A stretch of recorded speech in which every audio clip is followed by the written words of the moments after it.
Hey hi guys. வணக்கம் India. Tamil சினிமாவில் ஒவ்வொரு வருஷமும் ஆவரேஜாக 200 படம் ரிலீஸ் ஆகுது. சின்ன பட்ஜெட் படங்கள் வெற்றி அடைகிறதும் பெரிய பட்ஜெட் படங்கள் எதிர்பார்க்கப்பட்டு தோல்வி அடைகிறதும் ஒவ்வொரு வருஷமும் நடந்துட்டு தான் இருக்கு. அந்த வரிசையில் 2023 நமக்கு மரண பயத்தை காட்டின படங்களை தான் இப்போ பார்க்க போகிறோம். வாங்க வீடியோக்குள்ளே போகலாம்.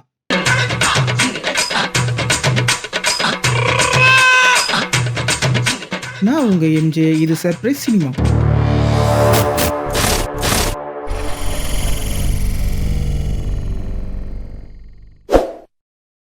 வீடியோக்குள்ளே போகிறதுக்கு முன்னாடி நீங்கள் நம்ம சேனலுக்கு ஃபஸ்ட் டைம் பார்க்குறீங்கன்னா மறக்காமல் சப்ஸ்கிரைப் பண்ணிவிட்டு பக்கத்தில் இருக்கிற பெல் ஐக்கானை கிளிக் பண்ணுங்கள். வருஷத்தில் 3-4 மொக்க படங்களாக கொடுத்துட்டு இருந்த விஜய் சேதுபதிக்கு யார் கண்ணுப்பட்டுச்சோ தெரியல, இந்த வருஷம் ஒரு படம் கூட வரல. காலையிலிருந்து கைப்புள்ளைய காணும். அவன் இருந்தாலும் இம்சையா இருக்கு, இல்லைன்னாலும் மனசுக்கு வேதனையா இருக்கு. அவர் இல்லை நான் என்ன, நான் இருக்கேன்டான்னு கொலை ரத்தம் பிச்சைக்காரன் 2ன்னு வாண்டடாக வந்து மாட்டினாரு விஜய் ஆண்டனி. மியூசிக்கில் ப்ரூவ் பண்ணியாச்சு. டைரக்ஷனில் நம்ம யாருக்கும் ப்ரூவ் பண்ணணும்னு சூஸ் பண்ண படம் தான் பிச்சைக்காரன் 2. பார்ட் 1 ஒரு நல்ல படம் தான், எல்லா ஆடியன்ஸும் ரீச் ஆச்சு. அந்த படம் ஏன் ஓடிச்சு, எதுக்கு ஓடிச்சுன்னு கொஞ்சம் கூட யோசிக்காம என்ன கதை எடுக்கிறோம் எதுக்கு எடுக்கிறோன்னு தெரியாம ஒரே குழப்பத்தோடு எடுத்து வச்சிருப்பாரு விஜய் ஆண்டனி. படத்தோட ஓப்பனிங் சீனில் மூளை மாற்று அறுவை சிகிச்சையில் மூளையை மாத்துறன்னு மூளை குழம்பி போய் நம்மளையும் குழப்பி விட்டு சயின்ஸ் ஃபிக்ஷன் படமா இல்லை பிச்சைக்காரன் 2 பணக்காரன் படமா இல்லை அண்ணன் தங்கச்சி சென்டிமெண்ட் படமா இல்லை அரசியல் படமானு தெரியாம அவங்களும் குழம்பி நம்மளையும் குழப்பி படம் தான் பிச்சைக்காரன். நீங்க எல்லாம் பைத்தியமாடா, நீங்க மெண்டலா? இதுல ஆன்டி பிகிலின்னு புதுசா ஒரு திட்டம் கொண்டு வந்து பெருசா புரட்சி ஏற்படுத்தலான்னு மனசு நினைச்சிருப்பாரு போல. இந்த வரிசையில் அடுத்ததா பார்க்க போற படம் அகிலன். பேர் சோறு சாப்பிடுறானுங்கன்னா படத்துல கதனை பெருசா ஒன்னும் இல்ல. இவன் யார் போரிக்கு போறம்போக்கு. ட்ரைலர்ல வர சீனை வச்சு தியேட்டர்ல சிலித்து போய் சில்லறையெல்லாம் செதற விடலான்னு போனா ஒரே மயான அமைதியா இருந்தது. நான் தூங்கிட்டேன். ஹீரோ ஜெயம் ரவி அப்பப்போ சம்பந்தம் இல்லாம ஏதாவது பண்ணிட்டு இருப்பாரு. சரி ஏன்டா இப்படி பண்றாரு பிளாஷ்பேக் போனா தமிழனே தமிழன் என்று சொல்லடான்னு வண்டி பூமி படம் பக்கம் திருப்புறாங்கன்னு நினைச்சேன். நல்ல வேலை அங்க போல. அடுத்து நம்ம பார்க்க போற படம் இந்த படத்தோட டைரக்டர் முத்தையா. இதுக்கு முன்னாடி எடுத்த படங்களை பார்த்தோம்னா கொடி வீரன், தேவராட்டம், கொம்பன், மருது, விருமன். தேங்க்யூ. இவ்வளோ காவிய படங்களை கொடுத்துட்டு அடுத்து போர் அடிக்கிற நேரத்தில் சீரியஸா எடுத்த படம் தான் காதர் பாட்சா என்கிற முத்துராமலிங்கம். அப்பா, படம் பேரு கரெக்டா சொல்லிட்டேன். படம் பேரை சொல்லி தியேட்டர்ல எல்லாம் எப்படிதான் டிக்கெட் வாங்கியிருப்பாங்களோ. அதுக்கு முதல்ல எல்லாரும் தியேட்டருக்கு போயிருக்கணும். படம் எந்த அளவுக்கு சீரியஸ்னா ஹீரோவோட பில்டப் சீன்.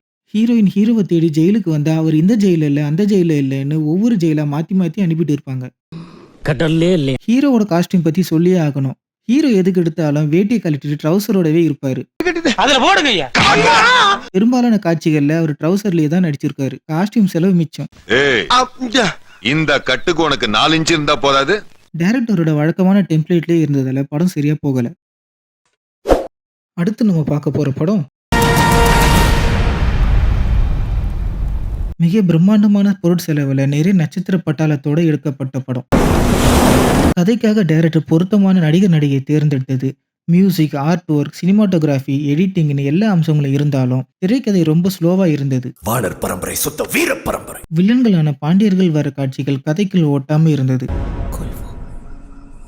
சோழ குலத்தையே வேரோடு அழிப்போம். ஆதித்த கரிகாலன் லவ் ஃபெயிலியர்ல சூசைட் பண்ணிக்கிட்டாருன்னு காட்டுறதெல்லாம் ரொம்ப ஓவர்.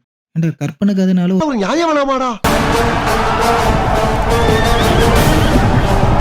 ஆதித்த கரிகாலன் கொலையை தற்கொலை மாத்தினது கொஞ்சம் கூட ஏத்துக்க முடியல. சேந்தன் அமுதன், பூங்குழலின்னு நாவல்ல ரொம்ப முக்கியமான கேரக்டரை படத்துல டம்மி ஆக்கி இருப்பாரு மணிரத்னம். இவருக்கு இதான் வேலை. படப்பிடிப்பு ஆரம்பிச்ச நாள்ல இருந்து நல்லா ஹைப் ஏற்றி அந்த எதிர்பார்ப்போட படம் பார்க்க வந்த ஆடியன்ஸை நாவலோட உண்மையை மறைச்சதை ஏற்றுக்க முடியாம படம் தோல்வியை தழுவிச்சு.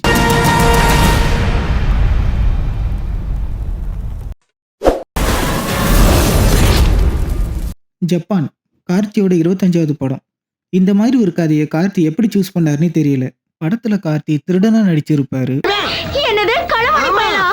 ஜப்பான் அப்படிப்பட்ட திருடன் இப்படிப்பட்ட திருடன் அதிகமா பில்டப் டைலாக்ஸ் தான் வரும். எதுவும் விஷுவலா இருக்காது. அவர் மேல தமிழ்நாடு, கர்நாடகான்னு பல ஸ்டேட்ல பல கேஸ் இருக்கும். ஆனா அவர் ஜாலியா சுத்திட்டு இருப்பாரு. இந்த படத்துல வித்தியாசமான மாடுலேஷன்ல பேசுறேன்னு பேசி ஆடியன்ஸ் கொலையா கொண்டுட்டு இருப்பாரு. நமஸ்காரம் சஞ்சு மேடம். ஹீரோ கார்த்தி படம் ஃபுல்லா ஆர்ஜே மாதிரி நிறுத்தாம பேசிட்டே இருப்பாரு. சீக்கு வந்தா பெருச்சாலி எல்லாம் பிரிஸ்கிரிப்ஷன் எந்த அளவுக்குன்னா சுடுகாட்டுக்கு போய் அவர் அம்மா சமாதியை தோண்டி திருடு நகையெல்லாம் அந்த எலும்புக்கு போட்டு விட்டு எலும்பு கூடிக்கிட்ட பேசிட்டு இருப்பாரு.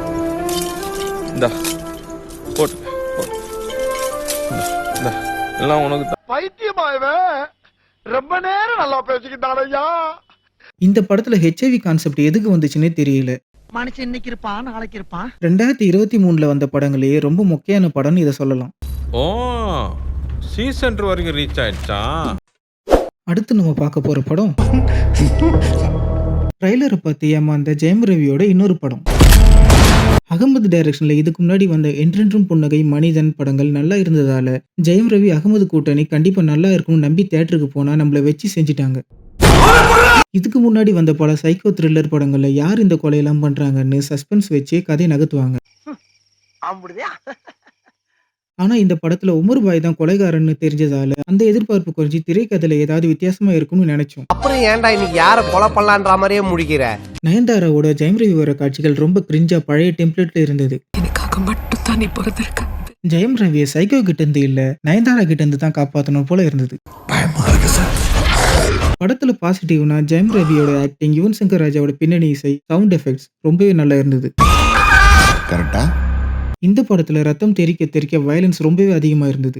படத்துல நிறைய சீன் ப்ரெடிக்ட் பண்ற மாதிரி இருந்ததால வில்லன் போர்ஷன் அவ்வளவு ஸ்ட்ராங்கா இல்லாதனாலையும் திரைக்கதையும் ரொம்ப சுமாரா இருந்ததாலையும் ரசிகர்கள் கிட்ட எடுபடல.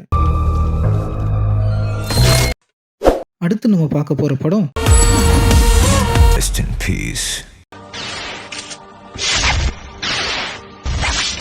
இது நம்ம லிஸ்ட்லயே இல்லையே. படத்தோட கதை கண்டிப்பா எல்லாருக்கும் தெரிஞ்சிருக்கும். படத்தோட அனௌன்ஸ்மெண்ட்ல இருந்து ரிலீஸ் வரைக்கும் ஹைப்பை ஏத்தி தியேட்டருக்கு போனா அதுக்கு ஏத்த மாதிரி நிறைய கூஸ் பம்ப் சீன் இருந்தது. கத்தி நிறைய பேருக்கு தொண்டை வழியே வந்துருச்சு. படம் டெக்னிக்கலா ரொம்பவே நல்லா இருந்தது. ஹைனா வர சீன், சாக்லேட் காஃபின்னு சாண்டி வர ஹோட்டல் சீன், அடுத்து வர ஆக்ஷன் சீன் எல்லாமே ரொம்பவே நல்லா இருந்தது. இது எல்லாமே ஃபர்ஸ்ட் ஹாஃப் வரைக்கும் தான். என்னை வச்சு ஒன்னும் காமெடி கிமெடி பண்ணலையே. ஃபர்ஸ்ட் ஹாஃப்ல ஆக்ஷன், சிஜி ஒர்க்னு எவ்வளவு ரசிச்சு பார்த்தோமோ அது அப்படியே தலைகீழா மாறிடுச்சு. கார் சேசிங் சீன் ஒரு வீடியோ கேம் மாதிரியே இருக்கும். எல்சியூலாம் திணிச்ச மாதிரி இருந்தது. என்னது இது? கடைசியில வர சண்டை சீன்லாம் ரொம்ப நேரமா ஓடுன மாதிரி இருந்தது. படத்துல நிறைய வில்லன் இருந்தாலும் சில காட்சிகள்ல வர சாண்டியை பார்த்து வர பயம் கூட முக்கிய வில்லன்களான சஞ்சய் தத், அர்ஜுன் வர காட்சிகள்ல இல்லாதது பெரிய மைனஸ். விஜய் ரசிகர்களை திருப்திப்படுத்தினாலும் ஜென்ரல் ஆடியன்ஸ் கிட்ட இருந்து மிக்சட் ரிவ்யூஸ் தான் கிடைச்சது. மிக்சட் ரிவ்யூஸ்க்கு காக்கா கழுகு பிரச்சனையும் ஒரு பெரிய காரணம் சொல்லலாம். சொன்னா உனக்கு இதெல்லாம் வேணான்னு இப்பெல்லாம் அவன் நினைச்சு கூட பார்க்கலண்ணா. லைஃப்பை தொலைச்சிட்டியாடா.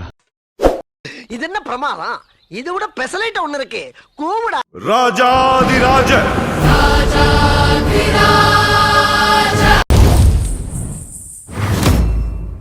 பி வாசு டைரக்ஷன்ல 2004 ஆப்தமித்ரான்னு கன்னடத்துல வெளியாகி மாபெரும் வெற்றி பெற்றது. அதை தொடர்ந்து தமிழ்ல 2005 வாசு டைரக்ஷன்ல ரஜினிகாந்த் நடிப்புல வெளியாகி மெகா ஹிட் ஆகி அதிக வசூல் பெற்றது. 17 வருஷத்துக்கு அப்புறம் மறுபடியும் ரிப்பீட்டோ. அடுத்து பார்ட் 2 எடுக்கலான்னு வழக்கம் போல ஃபர்ஸ்ட் கன்னடால ட்ரை பண்ணலான்னு 2010 ஆப்தமித்ரா 2னோ அதே வருஷத்துல தெலுங்குல நாகவல்லினும் வெளிவந்தது. இதான் நான் கண்டுபிடிச்சது. ஜப்பான்காரன் என்னென்னமோ கண்டுபிடிக்கிறா, நான் எதை கண்டுபிடிச்சிட்டு வந்து அந்த கதைகளை கொஞ்சம் சேஞ்சஸ் பண்ணி சந்திரமுகி 2 பார்ட் 1 மாதிரி எடுக்கலான்னு யோசிச்சப்ப மாதிரி எல்லாம் எதுக்கு எடுத்துக்கிட்டு அந்த படத்தை எடுக்கலாம்னு எடுத்து வச்சிருப்பாரு. இது அதேதான். பார்ட் 1ல வர மாதிரியே characters, intro scene, Rajini Vadivel conversation scene, Vadivel சாமியார் காமெடி சீன் நிறைய சொல்லலாம். போதும் லிஸ்ட் பெருசா போய்கிட்டு இருக்கு.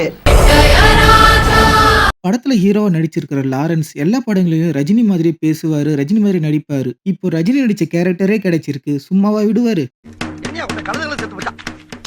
ஓ குரலி வித்தையா?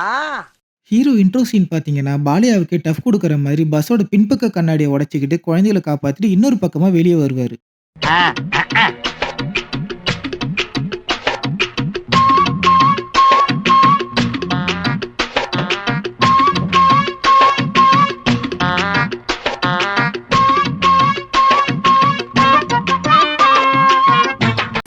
அப்படியே பூஸ் பண்ணி கிரிட்டு கிரிட்டு கிரிட்டு கிரிட்டு கிரிட்டு போய் இந்த மாதிரி சீன் எல்லாம் நடிக்கிறத ரஜினி ஸ்டாப் பண்ணியே பல வருஷம் ஆச்சு.